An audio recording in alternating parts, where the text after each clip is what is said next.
we being surveilled the minute we Yes. come Oh, in? yeah. It's already live. Hello. Here, you sit. Why don't you sit next to Hasan? How much time? Oh, you are live? Oh, yeah. We're live already. We're on right now. Oh, we've been on. Yeah. I've been. Chatters are saying the War and Peace Report. Yes, Democracy Now! The War and Peace Report. that's right. You know, there was just a big fundraiser for WBAI with the film, and pizza. Two Boots Pizza sponsored the pizza party before, and we were coming up with names. The War and Pizza Report. Hell yeah. Okay. I love I have that. a little gift. Oh wow. Okay. Oh my God. No way. I have so much. I have a lot of Democracy Now! Merch because I get the fundraising emails all the time. But thank you. This is amazing. I love this. Oh, nice. Looks good. It's perfect. Thank you so much. And all I was going to say is if you don't mind speaking as close as possible to the microphones, the SM7Bs, they're very, they have like a sensitive noise gate in order for my chatters not to hear my mouth noises. But ladies and gentlemen, it's a great honor to have Amy Goodman and Carl Deal here today on this wonderful day. I'm a huge fan, as you guys already know. I have the clip somewhere. I'm going to pull it up right now. Well, we know you're huge. Like, how tall are you? I'm 6'4". Okay. Holy cow. Yeah. I'm mesmerized by your audience here. Check there's it out. Around 40,000 people watching right now. So live people watching. But here, I'm gonna start off the broadcast by showing the first time I ever saw Amy in the real world, because I've been listening to your voice for years every morning on Democracy Now! As you tirelessly engage in the work of advocacy and doing investigative reporting for years and years, offering a voice to the voiceless. You were a very inspirational figure for what I do as well. And you know, I'm eternally grateful that you're here. And thank you, Carl, so much for being here as well. And also doing this documentary that we're going to be talking about. Amy Goodman, for those of you who don't know, is the legendary host and co-founder of Democracy Now!, one of the foremost independent news publications that broadcasts on radio, TV, and online, in, I believe, 1,500 stations, right? At least I got that from Public radio and television stations. I got that from the doc. Globally, yeah. Okay, so if you were wrong, that would be on you, Carl. So you watched it? I did, yes. Amy has been fearlessly reporting from the front lines of global conflicts and amplifying voices that mainstream media routinely ignores for over 3 decades. Her motto is "Steal this story, please," which also happens to be the name of the new documentary chronicling her fearless career in journalism. Follows Amy as she takes on soldiers, politicians, and corporate media in pursuit of the truth. The documentary has already won over a dozen awards at major film festivals. Also joining me is Carl Deal, the film's co-director and a former investigative journalist and a longtime documentary filmmaker whose work has consistently looked at power, media, and resistance from the ground up. In Steal the Story, Please, he turns Amy Goodman's story into a film about what independent journalism preserves and what the public loses when that space disappears. Amy, also, you brought another friend. What's your... This is Zazu Goodpup. She is one of the leading news hounds. And no disrespect to Kaya. She is one of the most important paparazzi of our time. I see that. Kaya is also, I don't know, Kaya also loves being in front of the camera. She has she's gotten real used to it for the...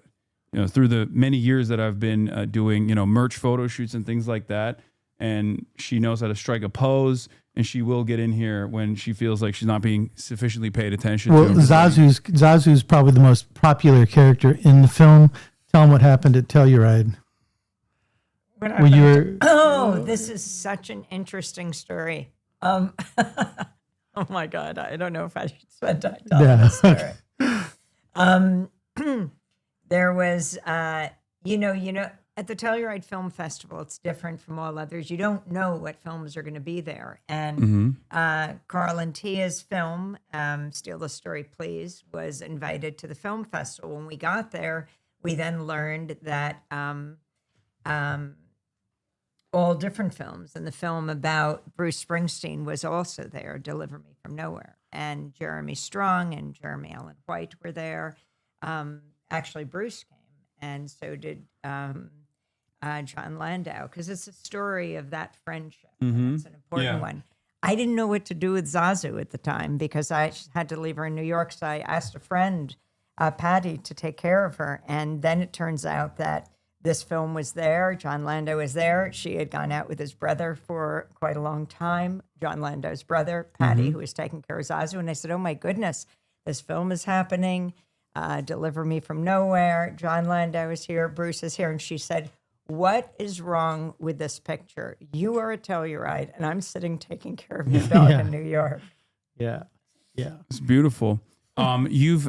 You said Bruce on a first name basis. Has Bruce Springsteen been on the show, I assume? Well, we just had our 30th anniversary, and we had this big event at the Riverside Church, this famous church where Dr. Martin Luther King gave his speech against the war in Vietnam a year to the day before he was assassinated. April 4th, 1967, he gave the speech. So that's where we had the 30th anniversary event. The problem was 2,000 people were going to pack the place on February 23rd, and then Snowmageddon happened. And the day before, we had to cancel it. Oh, no. So then we found a date about a month later, and Wynton Marsalis was going to go down the aisle, this jazz legend, but he had to go to Japan, so he wasn't going to be a part of it. But Patti Smith rejoined. She was with us at the 20th anniversary, and now she could attend on March 23rd, as did Michael Stipe of REM and Hooray for the Riff Raff, the singing Palante, Ever Forward. Michael Stipe, Patti Smith, and to wrap up, I looked out at the thousands of people and said, we couldn't figure out how to end tonight. Oh, but I see someone in the audience who could maybe help us. The boss, Bruce Springsteen. So he got up, he sang, as he is singing all over the country now, streets of Minneapolis. And then together, they all came up on the stage, Patty, Michael, Hooray, and Bruce. And they sang Patty's legendary song, People Have the Power. And maybe that's a great way to start here, because that is the principle of independent media. People have the power. You know, when we're going to cover war, we're not brought to you by weapons manufacturers. When we're going to cover the climate catastrophe, we're not brought to you by the oil, gas, or coal companies. And we're going to cover inequality, not brought to you by the banks and the financial institutions, but brought to you by listeners, viewers, and readers who are so committed to an authentic, independent voice. That's the kind of media that'll save us. Absolutely. What do you say about the state of media right now? Now that we have Kalshi and even Polymarket, these like gambling websites that are also purchasing ad space and doing collaborations with the likes of CNN. Do you feel like the state of mainstream media is in a worse position than it has ever been? I mean, the legacy media is really in a shambles. I mean, we had on a few weeks ago, maybe someone could take Zazu because she's getting a little nervous here. I think she wants to investigate some news story. Oh, maybe she's just going to sit. Maybe she'll just sit. We had on a Washington Post reporter, and she'd done, okay, Kaya and Zazu getting to know each other. She had done an anatomy of the first day of the bombing of Iran, right? The girls' school in Manab in southern Iran, where like 175 people died, about a dozen teachers, but overwhelmingly primary school girls. And just watching them get to know each other here.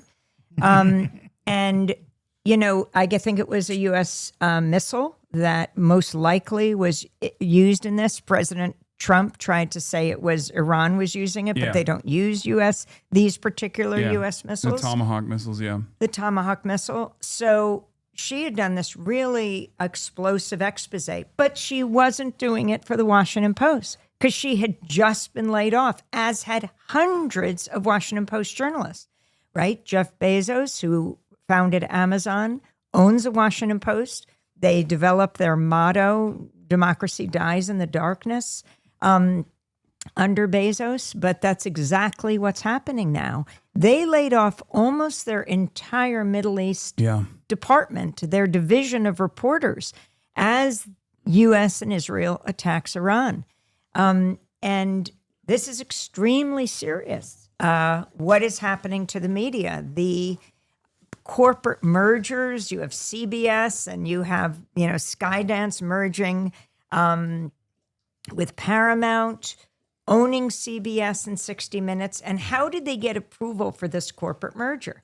So President Trump sues CBS for its 60 Minutes editing of a Kamala Harris interview. And you know all this, and I'm sure you've talked for hours about it. I don't think it would have stood up in court, but it wasn't worth it to CBS to fight this. Instead, they paid Trump $16 million, which supposedly goes to the presidential library. Why? They had much more to make in a $6 billion merger between Paramount and Skydance that had to be approved by Trump's FCC. And that's exactly what happened. And now Paramount is making the moves to take over Warner Brothers Discovery, and it'll be HBO, CNN, already owns CBS. But that's where Carl can pick it up, because Carl Deal and Tia Lesson have joined 1,000 other directors and Hollywood stars, and we'll take it from there and challenging. She's such a great host. She's such a great news host. See, you immediately threw it to the guests. You can just go back and take a nap if you want right now. Yeah, we got the real pro. We got the real pro in here. Yeah. No, I mean, it's true though. But the narrowing of the mainstream media through all these mergers and stuff does create space for voices like yours to just sort of, proliferate now. And there are all these different ways that people are consuming news now, and it's by necessity. And I think in a lot of ways, what Amy's been doing for 30 years and what Democracy Now! Does is sort of helped widen that landscape a little bit at the same time. No, absolutely. So the mergers are screwing everything up. I mean, like Amy said, there's been this movement now called Block the Merger. Everybody thinks this is a done deal, but it's not. Yeah. I mean, Paramount, it hasn't been approved yet.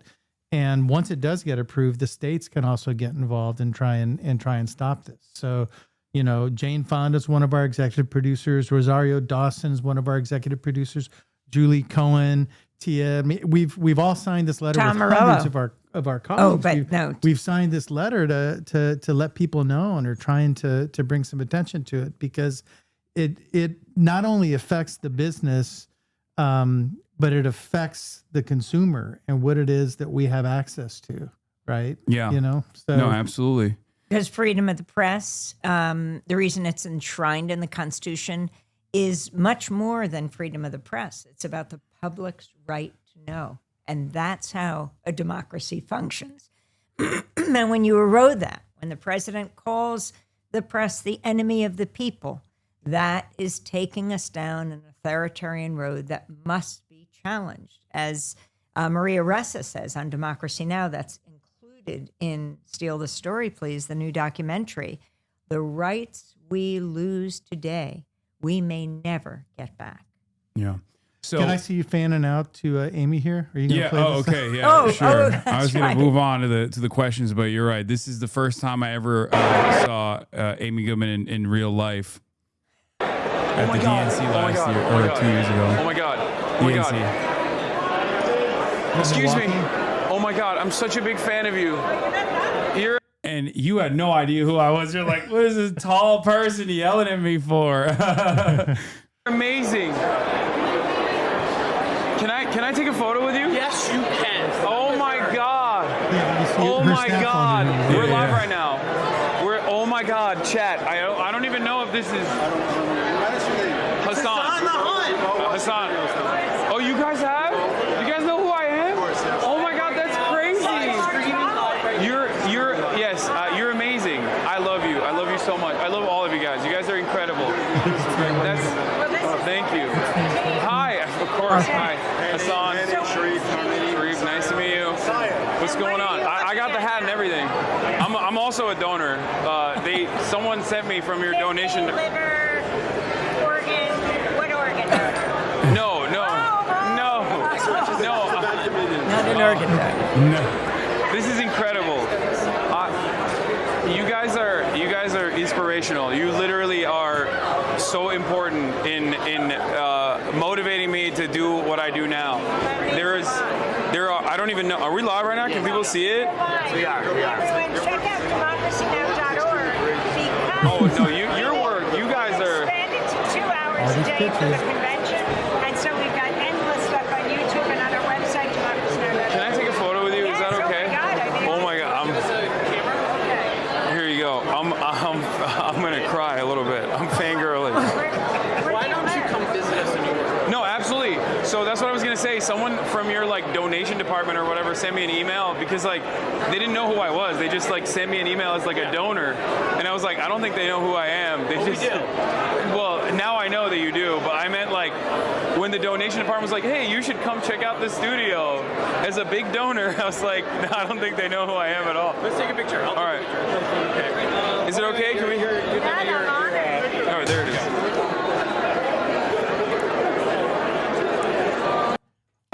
Yeah, that's Okay, that there was our first interaction.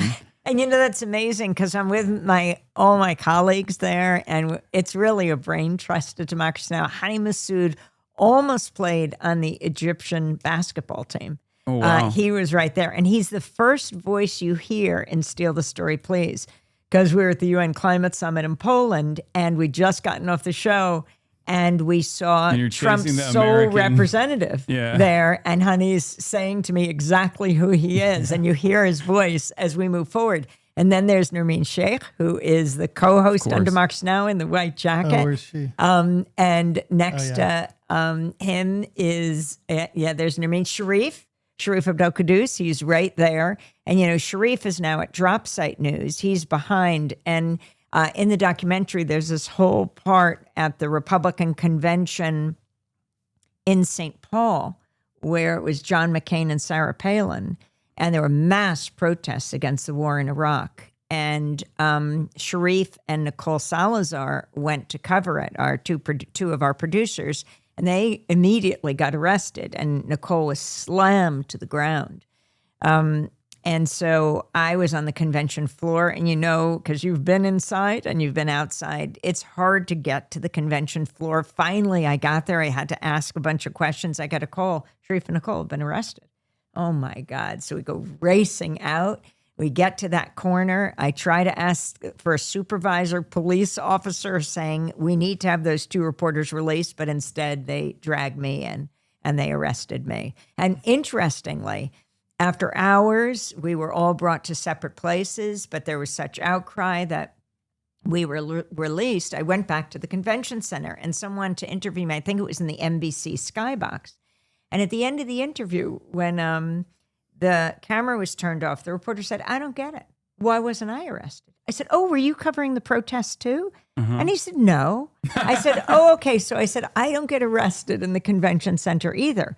We got to be here. We got to be in the corporate suites to find out who's funding this. And we have to be out in the streets where the uninvited guests are. And that's what it is to have a media that is independent, that is not there just to bring you the voices of power, but is there to bring you the people, as Nermeen says, that are outside the frame and not only get them inside, but center them. Yeah. And look at this respect that you're getting here, Amy. I don't think Hasan's not talked for this long on his feet. No, How of long? course not. I had a somewhat similar experience. I covered the protest the first day of the DNC. I was outside. I was at the protest. And then I covered extensively the uncommitted movement on the last day. And I was actually invited. I took advantage of the influencer route. And I was invited by I remember that. Yeah, the Creators for Kamala. And they actually were pretty good at finding a space for myself because they couldn't figure out exactly what I was doing. So I took advantage of that because they didn't understand what Twitch streaming is. And they ended up giving me this massive box seat that was even better seats than CNN that had paid hundreds of thousands of dollars to be able to get. But they revoked the credentials that I had on the last day because I had I interviewed the uncommitted movement and then also was creating a big fuss about not having a Palestinian speaker and how this was a major point of contention, how this was going to lead to real issues down the line for Harris's electability. And they revoked my press credentials in front of a New York Times reporter who was actually covering me in real time in front of 70,000 people. And I had to go and cover the rest of the event from my hotel room. They made it impossible for me to be there and continue doing live coverage. And how do you think your coverage changed from that front row seat to being in your hotel room? Which was better, do you think? Oh, I don't mind doing it from the hotel room at all. It didn't, like, my commentary didn't change at all. Well, I had to whisper because I was yelling a little too much in my hotel room apparently, because when I heard Kamala Harris talk about how she was going to commandeer the most lethal military, I was like, oh no, this is like disastrous. Like, this is disastrous pro-war commentary coming from the Democratic president, the Democratic presidential contender. This is not going to be received well. Of course, none of those warnings were heard. But yeah, I had someone down the hall come in, knock on my door, and be like, "Listen, I like your commentary, but you got to keep it down a little bit." So I had to whisper, yell for the rest of the night. Yeah. But I want to start off by asking the question. I think I might know the answer to this as well, because it's like something that I also embody. Why do you encourage others to steal your story? I think of an exclusive as a failure, because just us having it, well, what matters is people talking about it everywhere. That's when people can decide what they want to do about it. So in the documentary, Steal the Story, Please, we go out to Standing Rock, to the Standing Rock Sioux Reservation in North Dakota. It's this epic struggle. It was the first presidential race between Hillary Clinton and Donald Trump. And April 1st, the unofficial historian of the Standing Rock Sioux, LaDonna Brave Bull Allard, invited people to come because the Dakota Access Pipeline looked like it was going to be built, and they were afraid about it polluting the Missouri River, I think the longest river in North America, right next to the reservation. And she said anyone who would come could stay on her property, set up your teepee or your tent. And she thought a couple dozen people would come. Hundreds came, then thousands came. Then all these resistance camps were built. Like veterans and veterans, people from all different walks of life. Indigenous people from Latin Water America. is life. Water is life. First Nations from Canada. It was the largest Indigenous gathering in decades in the United States, and their non-native allies. And so we were covering it from afar, but came from New York, Labor Day weekend. And we covered a group of people that went onto property that they said was their burial ground. And a judge was going to rule on whether it could be excavated a few days later. But they were shocked to see bulldozers there already beginning the excavation. And so girls, women, men, boys stood in front of these earth-crushing machines. It's very dangerous. I mean, we know what happened to Rachel Corrie, March 16th, 2003, 3 days before the U.S. invasion of Iraq. She was in Rafah. She was in Gaza. She's standing in front of a pharmacist's home about to be demolished. The home, she stands in front of it with a bright fluorescent vest. And she was crushed to death. So I was very aware of that. And I see these women and girls standing in front of it. It was scary. But their presence that day, on Labor Day weekend, 2016, the bulldozers decided to pull back. 1, 2, 3, 4, 5, 6 of them pulling back. But then the security guards of DAPL, the Dakota Access Pipeline, unleashed dogs on the protesters. They called themselves water protectors. And we filmed a dog with its mouth and nose covered with blood. You know, the dogs were like about the size of Kaya. They were, I think, German Shepherds. And they were being gassed. They were being bitten. And we then had to go back to New York, and we posted it online. And within 24 hours, there were 14 million views of this video. Now, I'd been invited into CNN and then MSNBC and all these, and I would say, why don't you cover the climate crisis? And they'd say the executives upstairs say people aren't interested. They're There won't be any more eyeballs on us. I think any executive would drool to get 14 million views. Oh, yeah. So that just showed the lie that people were interested. And then media started to pick it up all over. And it was on all the networks, the video coverage that we had done. And that's what I consider successful reporting. Steal this story, please. Or someone we're going to have on tomorrow, Alia Rahman. Alia is the woman who was driving in Minneapolis to her doctor, and she was, immigration officials stopped her. This is just a few months ago, smashed her window, dragged her out of her car. As she said, I'm disabled. She's autistic and disabled. And they said too late, and they take her to the Whipple Detention Center. And we interview her then. Ilhan Omar, the only Somali refugee Congress member, invites her to the State of the Union. She goes there. She's really injured, but she felt it was too important not to go to the State of the Union. She's sitting in the gallery with all the other invited guests.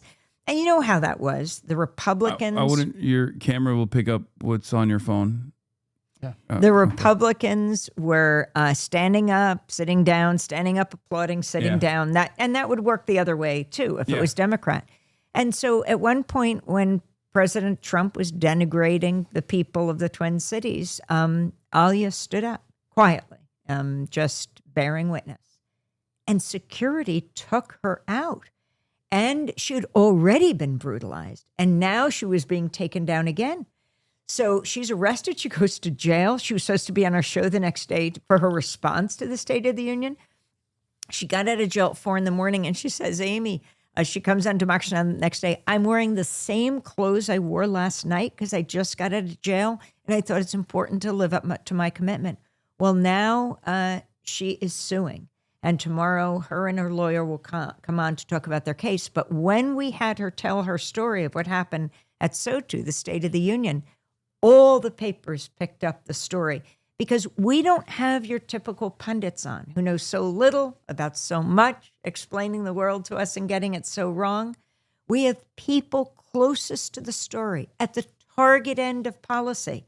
And that's the kind of voice we need picked up and stolen to be widely disseminated in the press, because it's how the rest of the world learns about us is through the press. It's how we learn about a lot of things in this country, and it's got to be through something other than a corporate lens. Yeah. No, it's absolutely. I have a similar motto as well, probably picked up from your assessment too, from your motto, but that is my mentality as far as the things that I talk about, where people will be like, oh, I use your talking points when talking to my family members. I'm like, well, that's the whole point. I want you to internalize what I'm talking about, and then be able to effectively communicate the right side of a lot of these issues, a lot of these causes, so that you can then, change their minds as well, in the same way that I've been able to do that to people in my audience. So now I have a question. All these people that are writing in, which just is amazing to see all the emojis and the words. Yeah. If anyone's in the Los Angeles area, one of the things that we're doing as Tia and Carl take the film around, it just opened in New York and now it's in Los Angeles at the various Lemleys, is doing fundraisers for independent media. And of course, I got my start at Pacifica Radio, founded in 1949 in the Bay Area. We're going to do one for KPFA this weekend. But tomorrow is the big day for KPFK because, of course, you live in KPFK land. You live in Los Angeles. And we're going to be at the Lemley Royal on Santa Monica Boulevard in West LA. And they're having 2 screenings of the documentary at 1:10 and 7:10, and we're going to do a Q&A afterwards, and there's a dinner before the 7:10 one, and anyone who wants to come out and see these films, it's a great way to both see the films and support independent media. And you can go to kpfk.org, their website, and get tickets right there. It's tomorrow. That's the 17th of April at 1:10 and 7:10. Is this allowed on your show? Of course. Oh, And my you should God. support independent media, Yeah. of course. If you can come out on Friday for one of those 2 shows, do. if you can't, you can still come see the film because we're opening at the Lemleys. We're going to be in, as long as people come, they'll keep playing the film. So, and you've lots of had a options record. there. I mean, this isn't my film. This is Carl and Tia's. And Carl and Tia are Oscar-nominated filmmakers who made Trouble the Water about Katrina. Tia did The Janes, won 3 Emmys for that underground abortion network in Chicago. But you can say you broke a record in New York at the IFC where it's continuing to play. Yeah, no, we're independent, just like you, just like Amy. And we're rolling this film out now. We're going to be opening in, probably upwards of 100 theaters nationwide, which is pretty big for a doc. But it's all because in New York, people came out and saw the film, and it was the most successful documentary opening in the last decade. So it's a big deal, and it's cool, and it's because of Amy. It's because people love this woman, and it's also because people want to hear what she has to say and what the film has to say about the importance of independence media. I mean, look, watching you two here side by side, it's really cool because, you would think you guys do different things, that you're completely different, but I can see the same spirit imbues everything you do that I've been watching Amy do. And you for see a so similar long. hat. And it might be the hat. Well, I don't know. I try my best. No, but it's like you don't care about the artifice so much. It's about what's real and your job is to call people out and to ask people questions, and it's really that simple. And so, people might think it's rude when the president might think it's rude when Amy asks him a tough question, right? Yeah. Like we see with Clinton. But that's just her doing her job, asking the question. And because she's independent, because you're independent, you don't need to stick your head in the sand. You don't have somebody above you telling you that we're going to lose advertising if you don't step into line. Yeah. So it's really important. Or access journalism as well. I feel like that's become the normal state of affairs in legacy publishers, where they're too afraid of not being invited to the press pool. I mean, it's accelerated even worse under the Trump administration, especially the second time around, where they were demanding that the Pentagon press pool sign loyalty pledges to never release any information that the government could declare classified, that they had to get pre-approval before they report on anything from the Pentagon side. That's just not journalism at all. It's just you're becoming a stenographer for the state. I call it the access of evil, right? Trading truth for access. And it's not worth it. Politicians need journalists more than journalists need politicians. It's not worth asking the softball questions, to stay there and ask the soft questions. Either ask the hard questions or do something else. Yeah. Do you feel like there are still people that are carrying on that spirit? I mean, there's obviously independent media outlets. One that you guys also work with quite frequently is Dropsite. There's now Zeteo as well, and many others. But are there some that you feel like are not getting the same level of attention? Well, in the documentary, you see Jeremy, and where Jeremy Scahill, who co-founded with Ryan Grimm Dropsite News, he gets his start at Democracy Now! And then Jeremy goes on to co-found The Intercept, and then goes to Dropsite News. And then you've got Dave Isay, who ends up doing StoryCorps, which is really actually very important. It's a cultural commentary of our time, just people interviewing each other, grandparents, grandchildren, and the Smithsonian is picking up all that. Sharif Abdel-Quddus, his work is absolutely critical. He started at Democracy Now! He was going to be a corporate banker, and then he went a different route. And that was right before he saw an ad at Democracy Now! Some professor sent it to him, or a friend. And it was right before the U.S. invaded Iraq. And because he spoke Arabic, we were at DCTV, which is closest national broadcast to Ground Zero, and that's a part of the film. But within a few weeks, John Alpert, a great filmmaker and journalist who runs DCTV, asked Sharif to come with him and the Renault brothers to Iraq. The Renault brothers were Craig and Brent Renault, a dynamic filmmaking duo from Arkansas. And they would go on to make many documentaries. Sharif spent that time with them. And then Brent became the first Western journalist to die in Ukraine. And Craig, his brother, to honor him so that we don't forget his memory and his great work, did the documentary Armed Only with a Camera, The Life and Death of Brent Renaud. And that went on to be Oscar nominated. And I went with them to the Oscars this year, sitting with Brent and Craig's mother, Georgianne. And that work will hopefully continue in all different ways. Okay, Those are so, big pictures. so I got some exclusives you're good here. At this. Okay, I got some exclusives here, and so I'm gonna show them one by one. These are some of these might be never before seen photos, and I wanted to ask you like what's going on in these photos. Wow. I got these from Hasan, Jeremy. you're great. So what's happening here? There's a young Jeremy Scahill right there. He was like 23 or 24. Jeremy used to work at the Catholic Worker in New York on First Street and First Avenue, and that's where I met him. I was doing a story, and then he started calling. I want to work with you. I want to work with you. And as he's stalking her, he says it was that's a good journalist though. That's a good reporter. Good journalist constantly instinct. nagging. As he said, he bothered me so much saying I need to work with you that he said he thought I would either take out a restraining order on him or give him a job. So finally he came to WBAI, that's Pacifica Radio, that's the KPFK of New York. And we started working together. And then I got the chance to interview Ken Saro-Wiwa. He's a great writer. Actually, he wrote a soap opera in Nigeria, Africa's most populous country, and the producer of the most oil in Africa. And he was not going to forsake his people, the Ogoni people. They were taking on Shell, which had crisscrossed Ogoni land with pipelines. Yeah. And he started to talk about it everywhere. And the difference between him and activists inside Nigeria is Ken had the wherewithal to take it outside.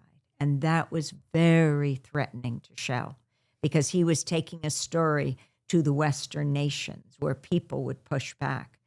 An activist called us in New York, said, Ken Saro-Wiwa is in New York. Can he come into WBAI? This is before... this was right at the beginning of Democracy Now! And I was on a show called Wake Up Call. And I said, I'm so sorry. We are totally booked today. I didn't know who Ken was. And he said, but he's only here for this morning. I said, 2 minutes. He can come in and he can say what he's going to do. Classic. And as he started as the credits are rolling. No, but this was at the beginning as opposed to the end. You're right. As the credits are rolling, yes, I love people that get every into time. that. But at the beginning, as he started talking, and I said to him, he said that the oil companies like dictatorships because they can crack down on the people who protest the despoilation of their mangrove forests. And he said, I am a marked man, which was to say the least chilling. He left our offices. We at that point bumped everyone else on the show to hear what he had to say. And he would go back to Nigeria. He would be executed with 8 other minority rights activists. And I mean, Tia and Carl show this section in the film, and it just chills you to the bone. He was killed, and then we went to investigate another story that we learned about on the way to Nigeria, which was the Chevron Corporation in the Niger Delta. And we went through the nooks and the crannies of the Niger Delta, Jeremy and I, with a number of Nigerians who took us there. And we learned of the killing of 2 Nigerian activists and the jailing of many others. And we went to investigate that and to then question Chevron about it. And that picture, look how young Jeremy is. Yeah. I think he's 22 there, Amy, actually. And they came back from Nigeria and did this report, Drilling and Killing, about multinational oil companies' complicity in putting down these protests. And they won a George Polk Award. I mean, Jeremy must be the youngest person to ever win a George Polk Award for journalism. It was called Drilling and Killing, Chevron and Nigeria's Oil Dictatorship. When you say it like that, it almost feels like I'm hearing you in my ear as, in the morning. Okay, we got another one here. Is this? It might be from the And same as trip, you look for potentially. these pictures, I just want to remind people if in your LA area, I love your emojis, but I want to see you in person. So if you're here tomorrow on the 17th, 1:10 or 7:10 at the Laimley Royal. And by the way, the other thing, because we have to look at the whole constellation of independent media, these independent art houses around the country, I especially appreciate these theaters after the pandemic. You know, media was so important, Pacifica and public radio and television during the pandemic keep us safe at home, but we can all engage in a dialogue from the safety of our isolation. But now there's nothing that compares to people being together. We just got word from Tia Lesson, the co-director of the film. She's at the Full Frame Festival. Maybe one of you guys in North Carolina listening, in Durham.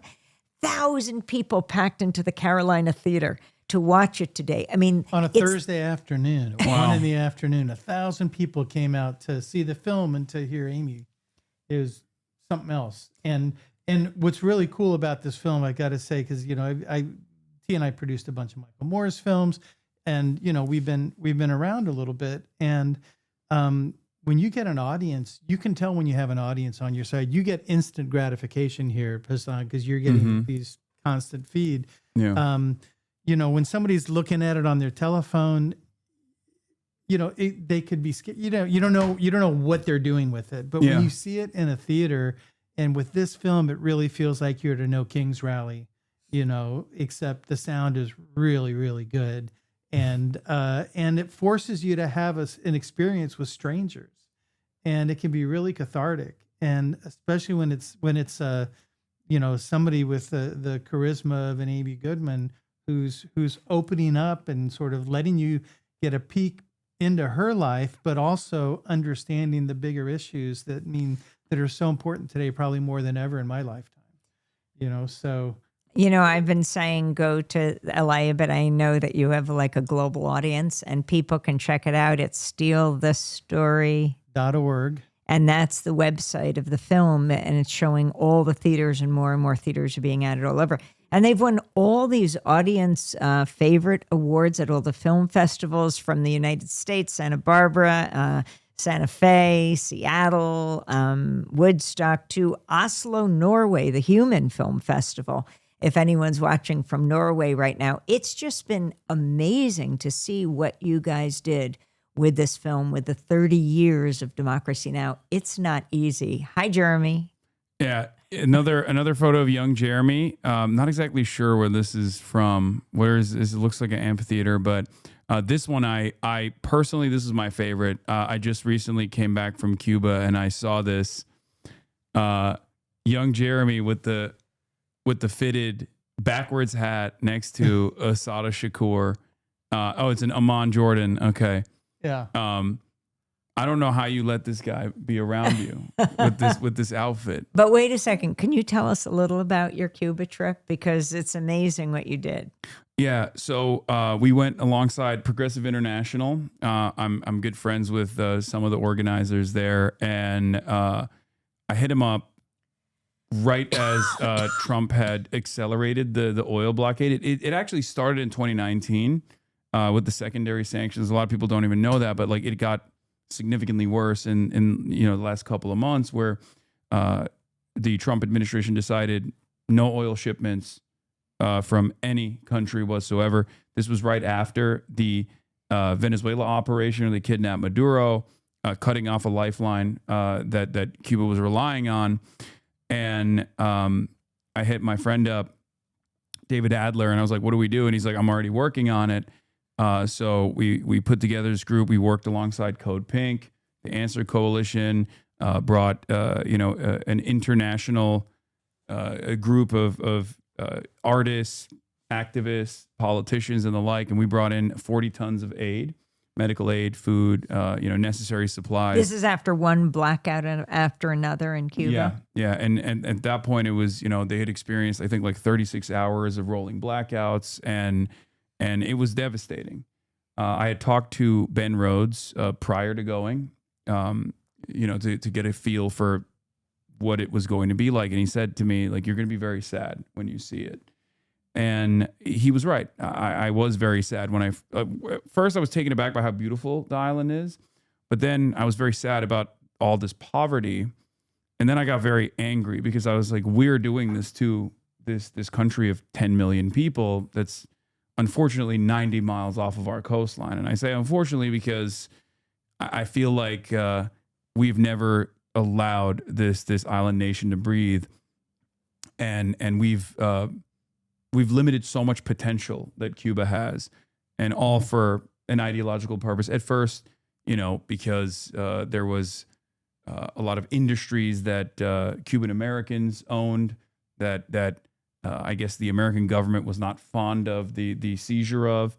But then after that, it turned into this ideological war, and it still carries on in that similar vein. But yeah, it was a total devastation. I interviewed doctors, both responsible for the medical missions. They were so sad that Marco Rubio had successfully severed medical missions in Jamaica and numerous other countries. Some of the countries had said no, like Italy had said no to severing the medical missions. But it was... I was in Haiti after the earthquake. Wow. And the number of Cuban doctors who were there helping. I mean, some whole hospitals were run by Cuban doctors. Yeah. They're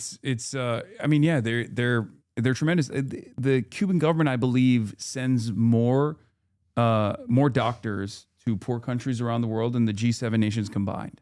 Yeah. And I think Marco Rubio said he wanted to have them investigated for human trafficking. Yeah. That's... they tried to send doctors to New Orleans after Katrina. Yeah, exactly. And were denied, but because we couldn't take care of our own, or we wouldn't. Yeah. And I guess it's a technically principled stance against any sort of socialized medicine that the American government carries on, where they're like denying other countries. But I was talking to the head of the medical missions, and he was telling me that like they had 100% coverage in Jamaica, and now there's so many parts of Jamaica we're just never going to see another doctor ever again. And he was telling me like, the Jamaican politicians that responded to this pressure, they can maybe get platinum healthcare in their countries. They can even fly to America to get this, but like poor Jamaicans that live in the countryside are never going to be able to see another healthcare professional because of this decision. It was devastating.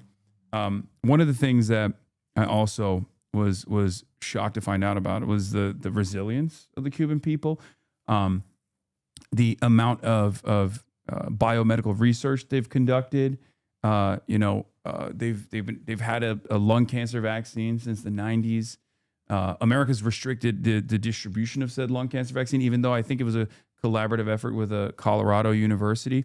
They have currently they have a diabetic ulcer treatment that is that America is doing its very best to block the distribution of. They were forced to create an indigenous COVID vaccine because the American government stopped Jack Ma's shipment of Sinovacs from entering the island. And not only that, but then also the American government created another vaccine hesitancy campaign. We know about the one in the Philippines. That was covered extensively. But apparently there was another vaccine hesitancy campaign in Latin America because they wanted to stop the Cuban vaccines from being distributed in Latin American countries. And they created more vaccine hesitancy campaigns in Latin America. And what's really interesting about the ties of, I guess, American empire and how, all of these foreign adversaries that we've designed as enemies collaborate with one another, oftentimes forced to collaborate with one another, is the fact that the American government, alongside Israel, bombed the Pasteur Institute in Iran. That was the institute that was in coordination with, I think, Havana. That was the institute that created that indigenous COVID vaccine that made its way to Latin American countries. So all of the death and destruction, the wars of choice that we engage in are not only totally unnecessary, but it's just like rank cruelty.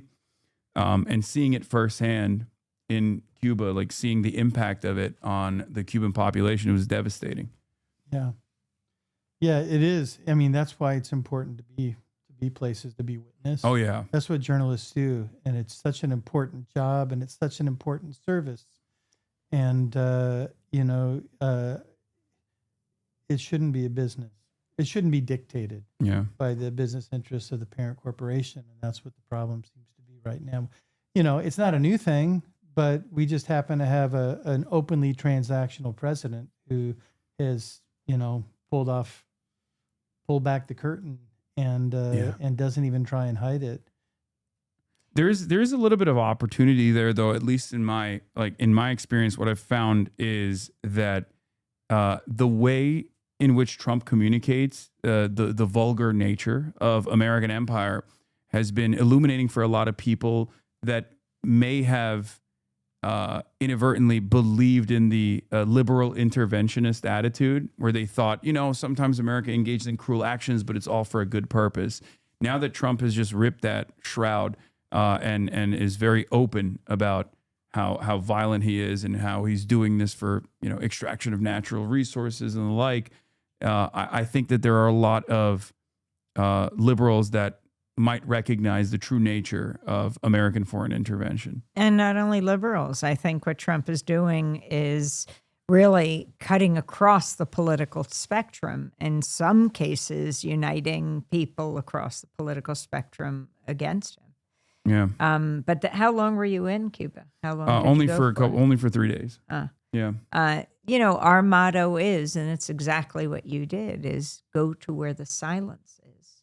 Yeah. And often it's not exactly silent. It's raucous, it's rowdy, people are organizing, but it doesn't hit the corporate media radar screen.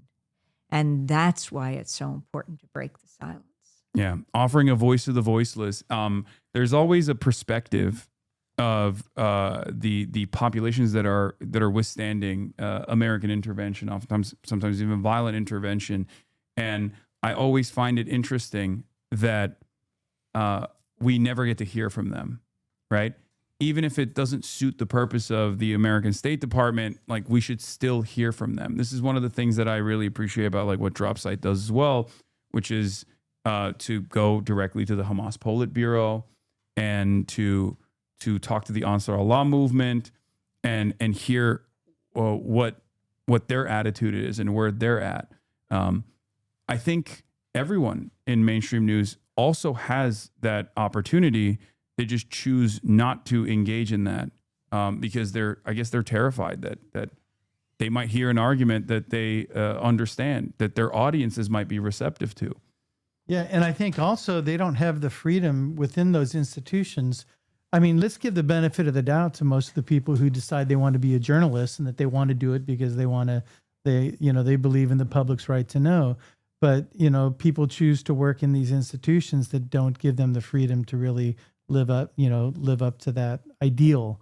And, it's one of the things we're seeing now with so many people fleeing and going on their own, not unlike what you do, but there are people who've been in the legacy media for a long time who are either out of a job now or they're leaving because they don't like what's happening and they're finding ways to do it on their own. I'm just making sure there's a human at the other end of the leash of Zazu. Yeah. Is Zazu okay there? Oh, good. Okay. And it's why this idea of trickle-up journalism that Amy and Democracy Now! Practice, where you want the stories to infiltrate and to come up, is why we called this film Steal This Story, Please, right? Yeah. It's not Steal This Story, Please. It's not, hey, you want this story? It's Steal This Story, Please, do your fucking job. Yeah, and this experience for yourself is not always a comfortable one, right? Your career is filled with incredible moments of standing up to power, from being the only reporter aboard the plane with the ousted Haitian president Aristide when he attempted to return to Haiti, to being badly beaten by Indonesian soldiers in 1991. You've literally risked your life for the truth. I'm sure a lot of people have asked this question already, but what keeps you motivated after all these years? And in retrospect, do you think you're crazy for doing everything that you've done? Well, have you ever been asked that question before? covering President Aristide was an amazing experience because he wasn't the victim of one U.S.-backed coup, but two. And the U.S. took him out of Haiti. He was the democratically elected president, him and his wife, Mildred Aristide, and sent him on a plane to the Central African Republic. This so enraged Trans-Africa, which is an amazing group that was founded by Randall Robinson, who has since died, that Maxine Waters, the congresswoman from here, Los Angeles, a Jamaican parliamentarian, got a plane and went to the Central African Republic to bring him back. He was basically under house arrest there. And I got a call from Randall Robinson, and he said, would you want to cover this? And I said, absolutely, I want to be there. He would later tell me that his wife, that Randall's wife, had said to him, what are you doing? You're a small plane of Black people. This was under George Bush, Rumsfeld, Colin Powell, Condoleezza Rice. And he said, you're a small plane of Black people. You could be blown right out of the sky. You have to have someone white with you. So I didn't realize that's when he called me, Randall Robinson. He said, would you like to come cover this trip? And so then when Randall Robinson's wife said, I don't understand, you're going? Did you get someone? He said, yes, I called Amy Goodman. And she said, oh, no, you're going to get blown out of the sky even faster. But anyway, we all went to Bangui, and they negotiated with Bozize, the CAR leader who was in power for a year and wanted to look like he had the imprimatur of his country, and they got the Aristides back. But as they were coming back to Haiti, Rumsfeld and Powell and Condoleezza Rice threatened them and said, you are not to come back to this hemisphere. To which Randall Robinson replied, whose hemisphere? Like, what are they talking about? They would go into exile in South Africa for 7.5 years. And then I went to South Africa with Danny Glover, who had always wanted to make a film about Toussaint Louverture, the independence leader of Haiti, and followed them back in a plane to Haiti when they successfully landed. And the response was enormous in the streets.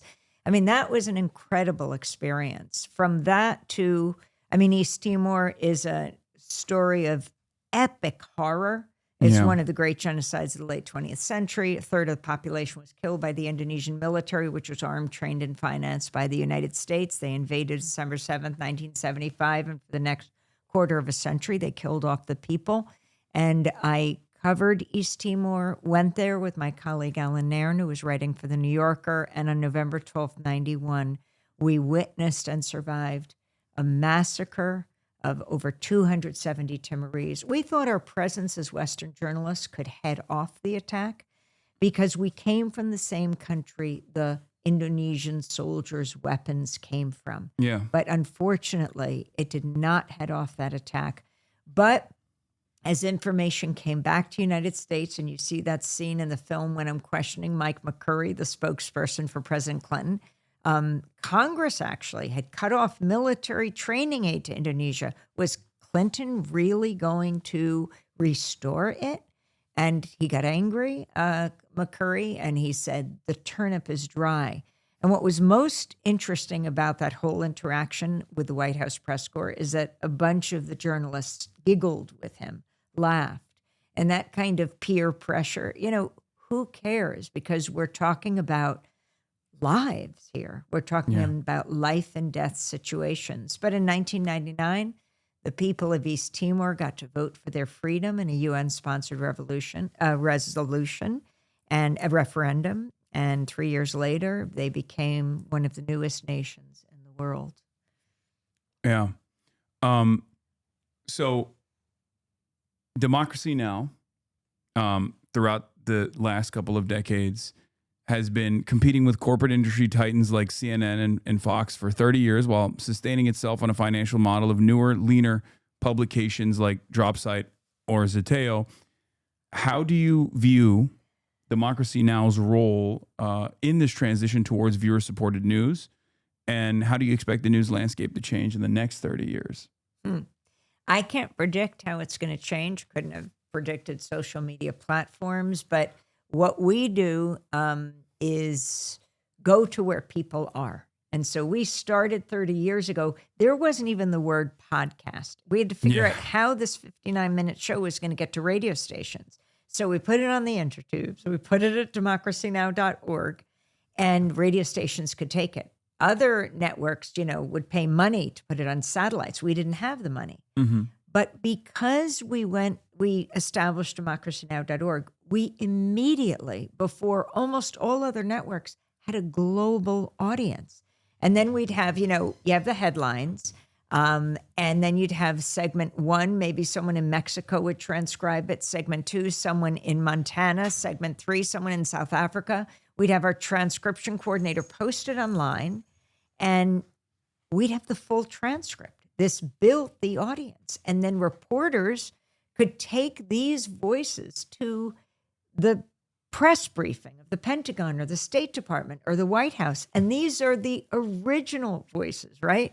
Not like those pundits, what I was saying before, who know so little about so much, explaining the world to us and getting it so wrong, and asking the president, the Pentagon spokesperson, the Secretary of Defense, and others. Thanks. I'll take the lead. Zazu wants to get involved with this conversation too, and might be becoming friends with Kaya or not. We'll see.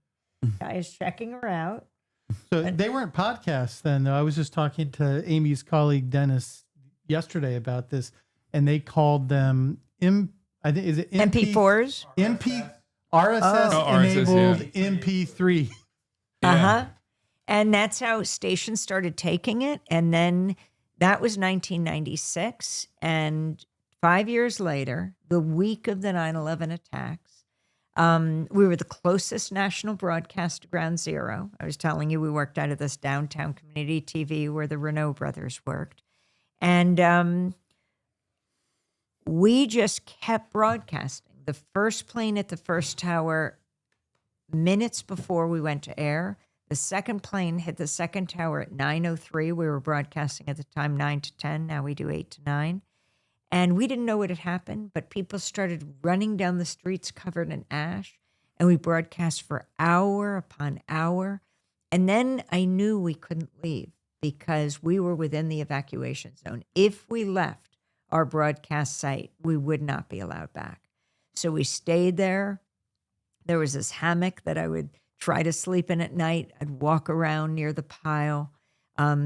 Everything was covered in this, just in ash. And then station after station, TV station, then it was public access stations, started to ask, can we run Democracy Now?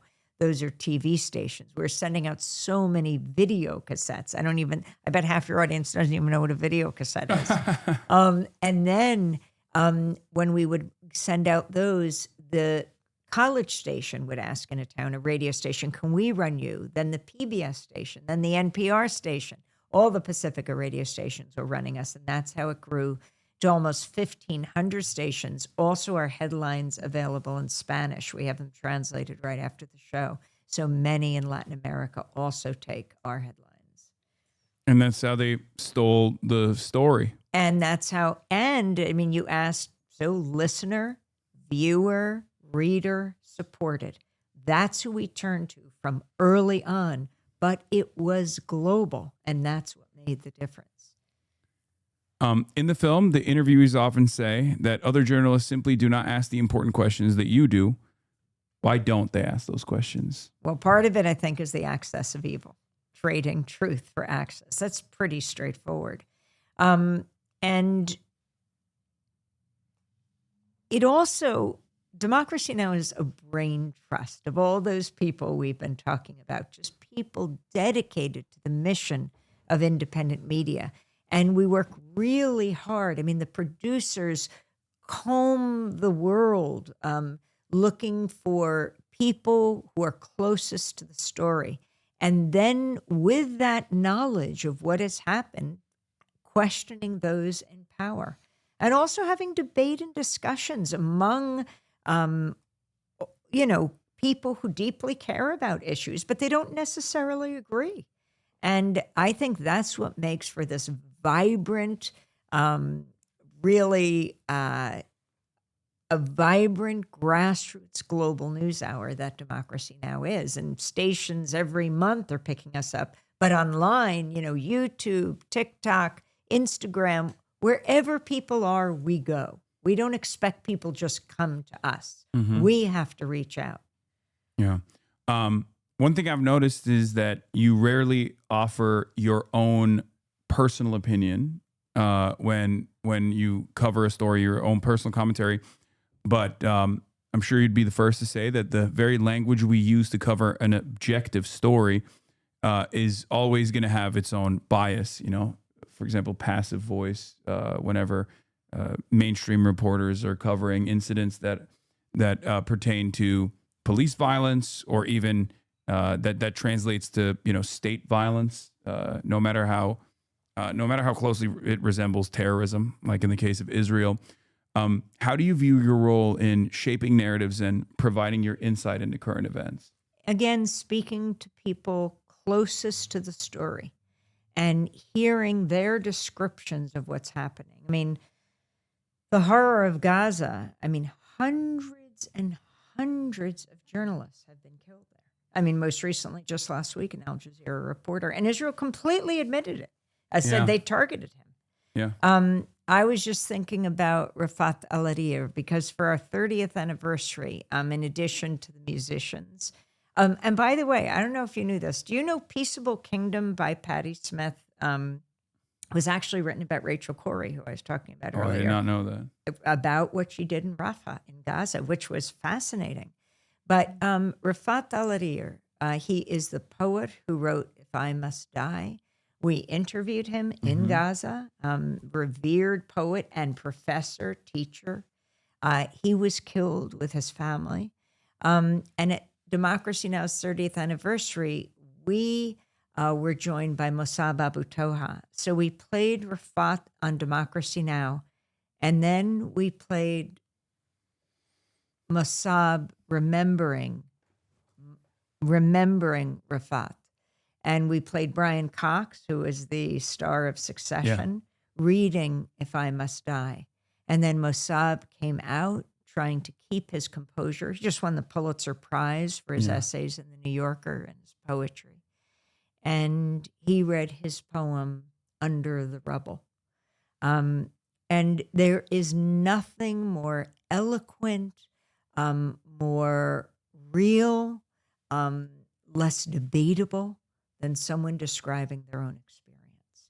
And, I go back to the beginning of Pacifica. Pacifica was founded like 3/4 of a century ago, 49, by a war resister, came out of the detention camps in Berkeley, founded KPFA, 1949. Here in Los Angeles, 1959 was KPFK. In New York, 1960 was WBAI. 1977, Jazz and Justice Radio, WPFW in Washington, where we're going to be going and doing a big event with them on May 1st. And in Houston, KPFT. We're also going to be having a big fundraiser there with the film coming out there. KPFT goes on the air in 1970. Within a few weeks, the Ku Klux Klan straps dynamite to the base of the transmitter and blows it up.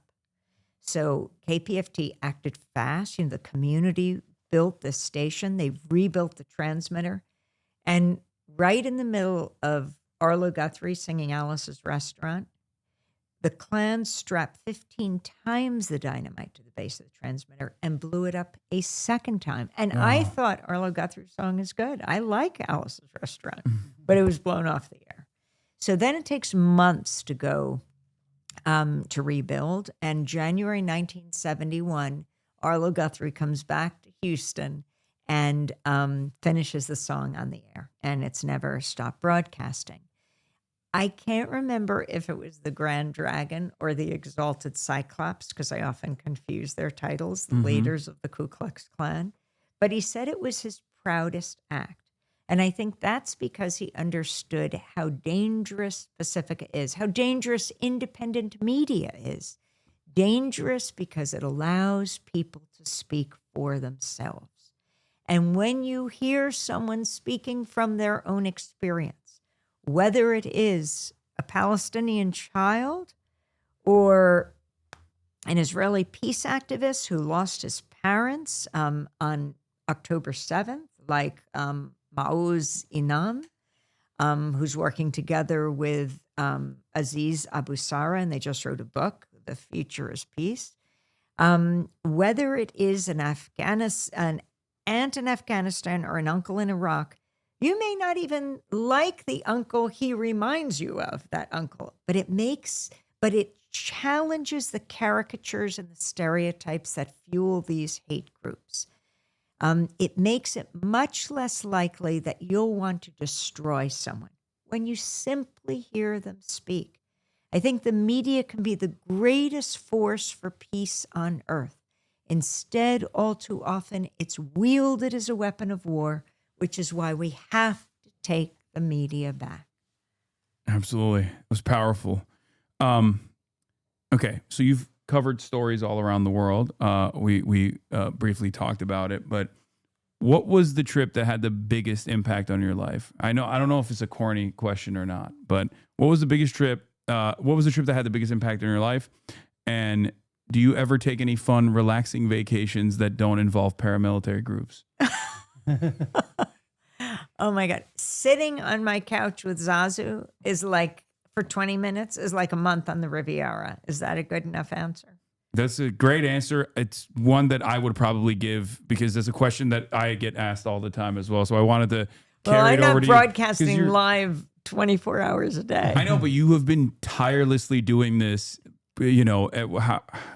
I wouldn't say I'm tireless. I can still be tired and do it. Yeah, well, but you've been doing this for so consistently for so many decades that it's just like I do. You know, I had to ask you that question. This is one that I receive all the time.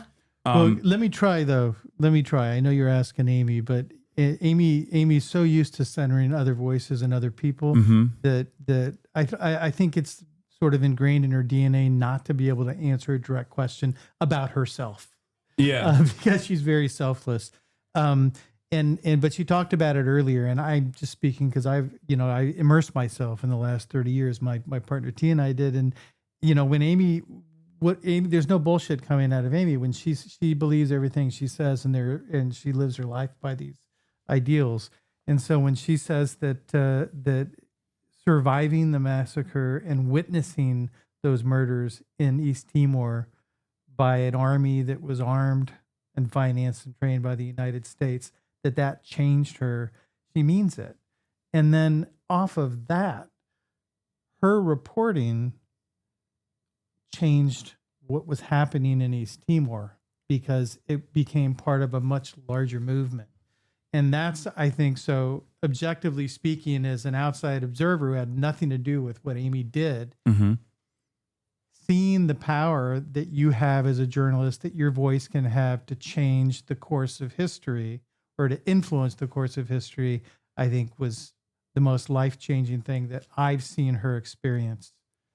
I mean, in that case, it was the people on the ground, especially these young people in Timor. They weren't even born when Indonesia invaded and illegally occupied them, but they were the ones who were standing up. And that is incredibly inspiring, even when their friends, when their neighbors were killed. And so many of these interviews in Timor, in Haiti, here in the United States, interviewing people in Gaza through this period, in Iran. I mean, it is amazing to talk to Iranians in the diaspora, Iranians in Iran. But I mean, the professors, the artists, the poets, the people who themselves have been victims on the regime, of the regime, on death row in the Evin prison, notorious prison. But they are saying now, no, this is not going to improve the situation for us and our colleagues, the dissidents, our compatriots in Iran right now. It will harden this regime. This is not what we think will further any kind of democracy. It's just amazing to hear people speak for themselves. And they're the ones who change history. To point a mic in their direction, to shine a spotlight on what they're doing. That's the honor of my life. Wow. I wanted to give you a poster. We got one right there. Oh, here it is. Here it is. But check this out. You know who Shepard Fairey is? Yeah, of course. The artist. Yeah, the amazing, started as a street artist. He works in all kinds of media. He did the Barack Obama Hope and Change poster. The Hope He and did. Change poster. Yeah. Well, he did this. He's also a fan of hers, not of mine. Mm-hmm. And he offered to do this poster, and it's just beautiful because what I love about it here is it's the fist in the air, and the weapon is the microphone. Yeah. And we just went to Shepard Fairey's studio, and we told him we wanted to give this to you. And again, at the top, it says, "Go to where the silence is and say something." And that's really very much where Carl and Tia end the documentary. Yeah. But You have to sign this for Hasan. oh, I'm going to sign it. Yeah, that is what an honor. I have another question for you. Again, somewhat of a corny one, but you've basically interviewed every single person, from Bill Clinton to Noam Chomsky and some of Jeffrey Epstein's other friends as well. What was the most important interview that you've ever conducted? Oh, man. It's tough. It's a tough question. I cannot say the most important interview. Thank you so much. And then look, I have to show you something. In the Okay. background, this is when Sharif got arrested. And then I also got arrested along with him. This is the standoff at Standing Rock covering it. And these underneath these, what are called laurels, I'm only learning this world of the film festivals, but they are amazing, these film festivals. And this is not my work. This is Carl and Tia's work. They have won so many awards, grand jury prizes, as I was saying before, and audience favorite documentaries, which is why I want all you guys who are watching and listening right now to go out to your favorite movie theater and either get them to run it or go to the theaters that are running it. And we're here in Los Angeles to really, well, one is to talk to you and, do these fundraisers for Pacifica stations like KPFK. Do you think I avoided your question? A little bit. It's okay. You can do that. I'll have to come back. I have to think about the answer, but I will. I know one thing is I won't choose just one because so many are important for so many reasons. Each story I've described to you now includes so many interviews. Yeah. Whether it is Rafat Al-Arir, whether it is covering the journey of President Aristide of Haiti, whether it is talking to Alia Rahman, this remarkable woman who stands for so many people who've been brutalized in this immigrant crackdown. It just goes on and on. Carl, I got some tough questions for you too. Don't worry. Every day. Okay. Yeah, I'm waiting. Okay, so you took 30 very memorable years of Amy's life and you condensed it into 98 minutes. Okay. What were the hardest editorial sacrifices? And was there anything you cut from the film that you wish you kept in? Oh, yeah. It's a process. What you do is real time. What we do is a couple years of work. And especially when you immerse yourself in 30 years of somebody's career and life, it's really hard. I'd say in a weird way, Steal This Story, Please is also a very personal story for me and for Tia, because it's a reflection of the things that Amy has done throughout her life that have impacted us the most profoundly and that sit with us to this day. So I'd say, the choices are difficult to make. When we had a hard choice, when we had 3.5 hours of a film, and we knew that we couldn't put out 3.5 hours of a film, we had to impose some process, and that was whatever was speaking most clearly and profoundly to the moment that we're living in now stayed in the film. That, and the other big rule, which has always been a rule, which we learned from Michael Moore, is you never take a laugh out. And Amy Goodman is a barrel of laughs. She has so much fun in this life. She is surrounded by so many great people. Amy never says no to an invitation to do something fun, to be out on the town, to be walking on the street, and she's always laughing. And so we wanted to, that appeals to us. Who doesn't like somebody who likes to have fun and finds joy?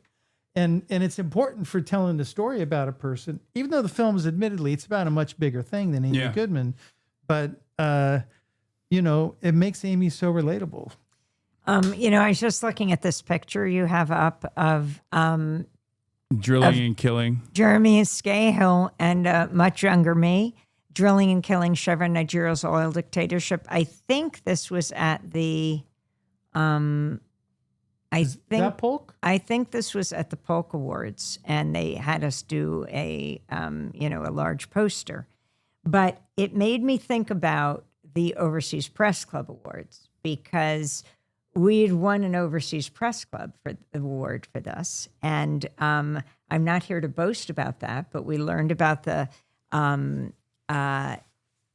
ceremony. It was at a Midtown hotel, and we thought, okay, I think it was in the midst of the bombing of Yugoslavia, and we had so much work to do, but we were supposed to go and collect this award.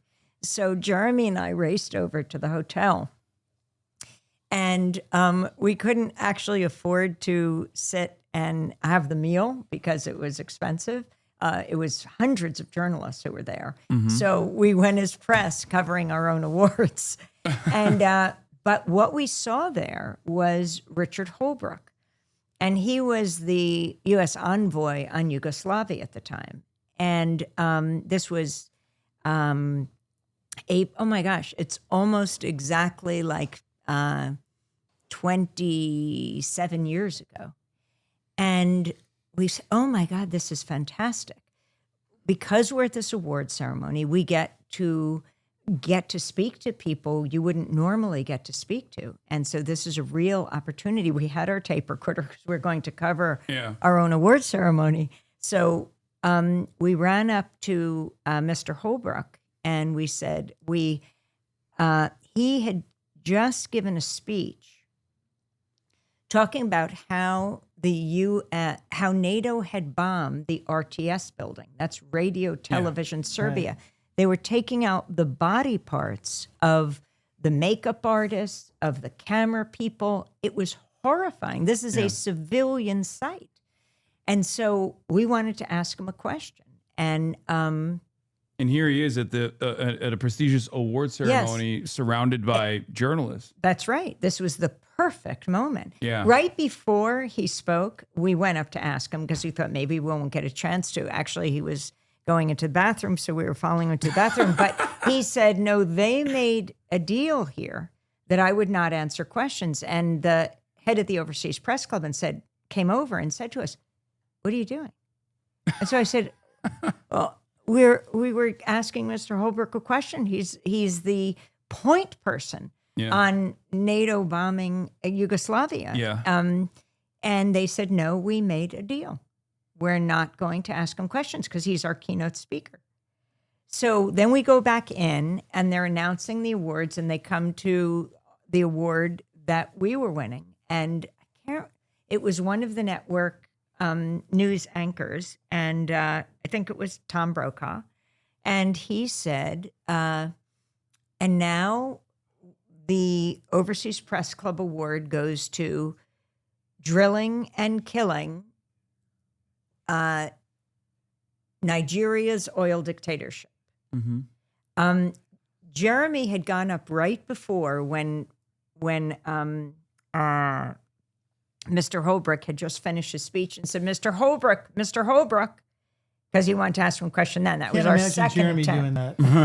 And I was standing at the back of the room, and they had security take him out. And so I was at the back, and as they're taking Jeremy out, I said, release that man. He's just about to win an award. And they were very confused. They didn't know what to do. And when Brokaw announced that we had won the award, I went up. Jeremy had already been taken out, so now it's just me. And I go up on the stage, and I said, Mr. Brokaw, I want to thank you for the Overseas Press Club Award, but we're going to have to refuse it. Meanwhile, I'm thinking, oh my God, I didn't even ask Jeremy, but he's been taken out. I didn't have the opportunity. I hope he's okay with us refusing this award. Yeah. And I said, we're going to have to refuse the award because we came to this event, which honors the highest in journalism. And yet we were told that a deal had been made, that an agreement had been made with a person who's a key player in the NATO bombing of Yugoslavia, that we're not allowed to ask him questions. So I want to say thank you, but no thank you. And Brokaw said, well, that's why the First Amendment is great. And that was the end of that. So when I see that picture of us, I asked Jeremy after, did you mind that I'm so sorry that we're not bringing home this award. And so given that he had been taken out, he definitely understood and supported the decision. Yeah. It reminds me of, I think it was during the Columbia campus, student encampments that were taking place. I believe it was like the Pulitzer Hall that was like offering, or the journalism school was setting guidelines on what their students were able to report in the student newspaper, because they were worried that the Trump administration, or not even the Trump administration, the Biden administration at the time, was going to enforce these restrictions. Or was it under the Trump administration? But I just thought that it was very interesting that, like, I think it was under Biden. Yeah, we're teaching this next generation in an incredibly prestigious university that is the same, that carries the same name as an award that is given to reporters, where we were teaching them that you have to censor yourself ahead of time instead of conducting what you're supposed to do as a reporter, as a journalist. It's a very interesting lesson in, I guess, that hypocrisy that has been going on for far longer. There was a question I had. I have a question. Okay. Do you have the trailer? Do I have the trailer? I can find it. I don't think I have it right here, but no, I don't have the trailer here. I can find it though. StealThisStory.org. Oh, it's there. Oh, right. It sure it's right is. there. I think you hear Jeremy in it, right? You hear Jeremy in it. And you hear Sharif in it. Hi, I'm Amy Goodman from Democracy Now! Right. Can you tell us what you think about President Trump saying I climate love change this is a sequence Chinese so hoax? much. This That's is so the funny. chase. Yeah. Right, but This you weren't sequence running is late when you're amazing. just standing there. But This is the trailer, yes. My first impressions of Amy. What did you say to those who say that you're a war criminal? Man, she's I was a asking Bush that. Journalist here. Independent media is the oxygen of a democracy. What do you mean by independent? Not being sponsored by corporations. Amy's chaotically brilliant at the spy game. We began on 9 radio stations. If she believes something, she's going to fight for it and get it out to the world. Straight up journalism. It came from my Jewish education that you ask questions. Sharif, can you talk about what's happened on the Gaza Strip? From Ground Zero from East Timor. As we deplane in Haiti, from Georgia's death row prison. We had to smuggle in our recording equipment. This was extremely dangerous. We're accusing a powerful American corporation of murder. Without any warning, the military opened fire on the protesters. They put the guns to our heads. It is critical that we expose what is done in our name. Donald Trump understood corporate owners of the media would do anything for money. She she taught me. Speak to the people at the target end of the bomb. Speak to those who are being deliberately silenced. When you hear someone speak, it's less likely you'll want to destroy them. We expand the frame and center those voices. There is a great force that would like to silence us. The press, the enemy of the people. We're not the only thing doing no law. And we're not going to let it happen. Wow. One thing missing from that, a pull quote from Hasan Piker. That's what we need. No. You mean wow? No. Yeah. Just wow. Yeah, just wow. Oh, Yeah. I have many words to say. Yeah, you could have put the me fangirling. But Hey, it almost made the film. It was in the cut for a little while. oh, really? Absolutely. Damn, yes. you put me on the you edited me out. Now we got to get the real deal, the Carl Deal cut. Yeah. But also Juan Gonzalez throughout this film, who's Yeah. been with Democracy Now! For 30 years. He had 2 DNs, like the New York Daily News he was with for 29 years. And he had Democracy Now!, which he's still with. And his wisdom, his journalistic prowess, he began way back. He was part of Columbia student strike of 1968, one of the leaders, and then went on to found the New York chapter of the Young Lords with a group of people. And one of the things he says in the documentary, which is so profound, you see this group of Puerto Rican, they're like the Puerto Rican Black Panthers. Yeah. As he says, we managed to frame our own story, to shape our own narrative. When you look at that circle of Puerto Rican activists, you realize almost everyone became a journalist. Yeah. And he said, that is the most important thing you can do. And that's the whole idea behind Steal This Story, Please. It's really about shaping the narrative and putting it out there. Yeah. Last question, because I feel like I've kept you here for far too long, and thank you so much. You mean you're going to make us late to the screening tonight?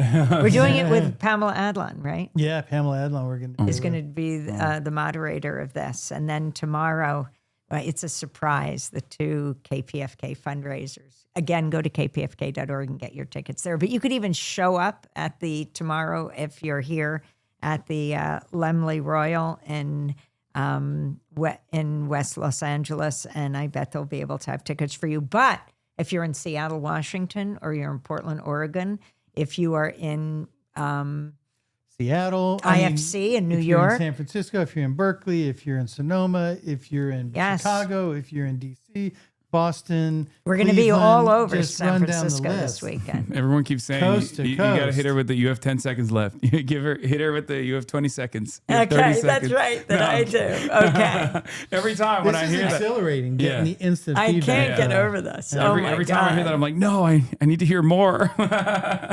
But what I was gonna say is there's been a real sea change in attitudes over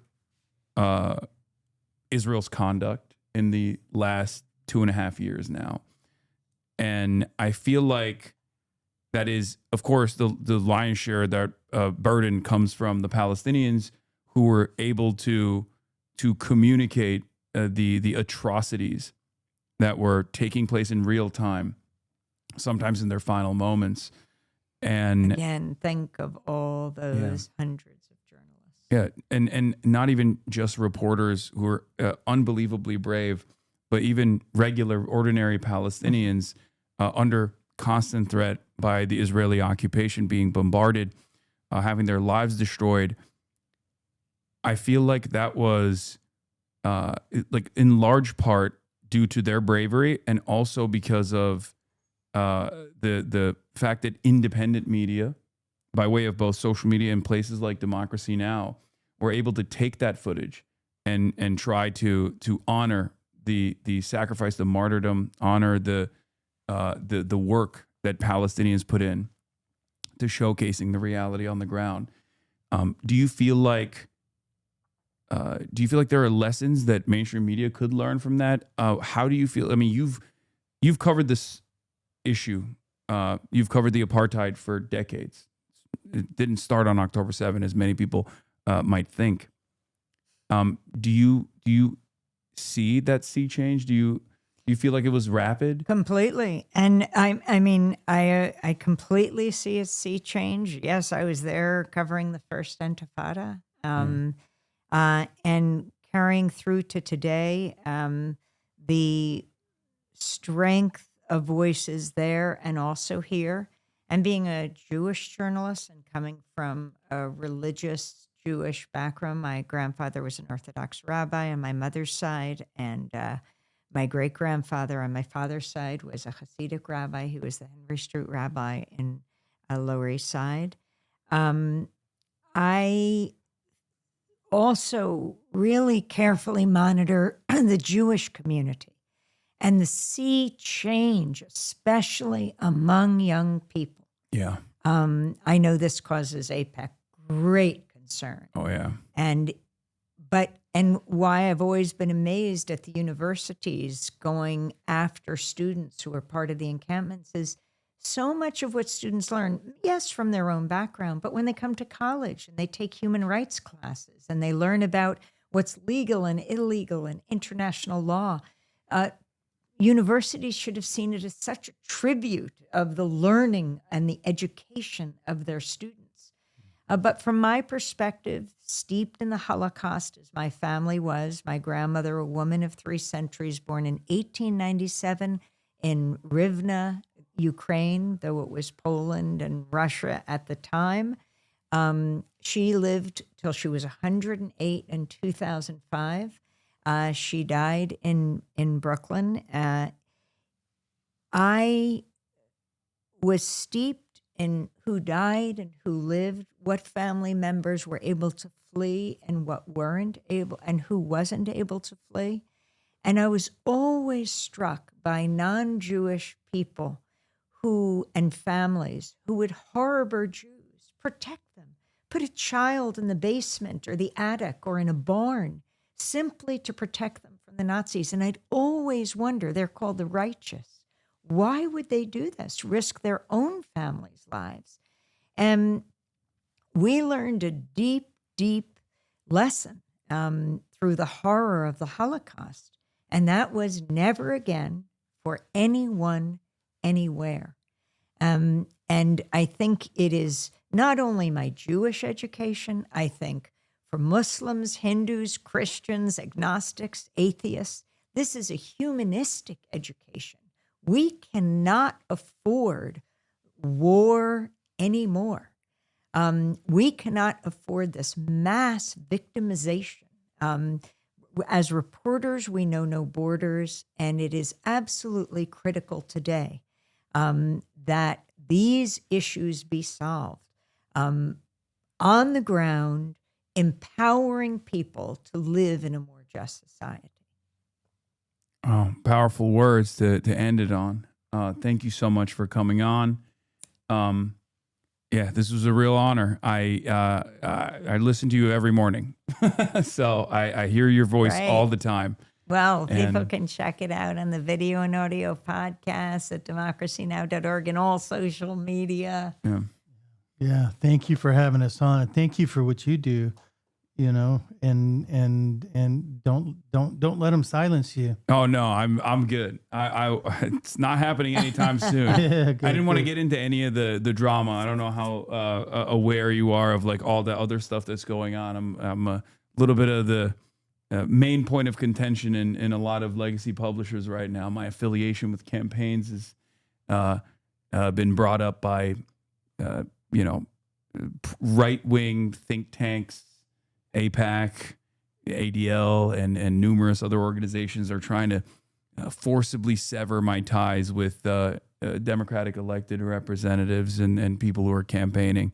But it hasn't worked so far. Yeah. So, and I don't think it'll work at all. Yeah. Because we are now, due to, in large part, your work, your tireless work for many, many years, we're in a very different media environment where the independent media that is truly independent of the corporate shackles, the golden shackles that corporations offer, can communicate truth to power, and the audience is much more receptive to it, and they demand it.